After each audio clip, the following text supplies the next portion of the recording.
आज आपल्यासोबत संदीप बोंडे आहेत। हे भुसावळ येथील रहिवासी आहेत। 8-9 महिने अगोदर हे आपल्याकडे पायाच्या गँग्रीनच्या उपचारासाठी आले होते।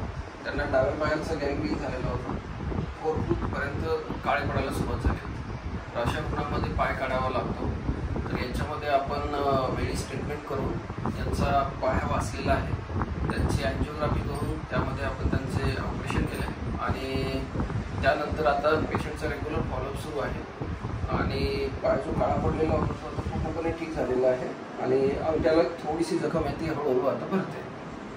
तर गँग्रीनच्या पेशंटला हेच मला सूचना द्यावीशी वाटते की ज्यांना पायाला न भरणारी जखम असते किंवा ज्यांना गँग्रीनची जी सुरुवात झालेली आहे अशा रुग्णांनी जर वेळीच उपचार करून घेतला तर त्यांचा पाय हा कापण्यापासून आपण वाचू शकतो। धन्यवाद।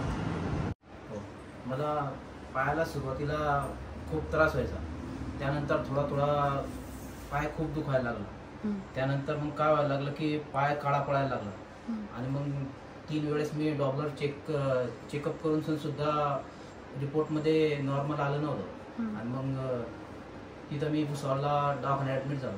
त्यानंतर भुसावळला पण काही निदान झालं नाही। त्यानंतर जळगावला ॲडमिट झालो। जळगावला ते 12 दिवस ॲडमिट राहिल्यानंतर तिथं ऑपरेशन केलं डॉक्टरांनी। ते मोठं इंजेक्शन लावलं होतं त्यांनी। त्याच्यानंतर त्यांनी ते पण पाय क्लिअर झाला, पण ते नंतर लगेच एका दिवसामध्ये पूर्ण पाय काळा होऊन गेला, पूर्ण वाळून गेला। त्यानंतर मग त्यांनी ना डिस्चार्ज दिला। त्यानंतर मी सरांचं अपॉइंटमेंट घेतली आणि सरांना इथं येऊन सरांकडं पायाचे ऑपरेशन केलं, एन्जिओग्राफी केली। त्यानंतर पाय हळूहळू क्लिअर होऊन लागला। आता दुखतो का पाय? आता पाय नाही दुखत, पण आधी पाय दुखायचा ना तेव्हा वेदना भरपूर व्हायच्या आणि 3-3.5 महिने झोप लागत नव्हती मला।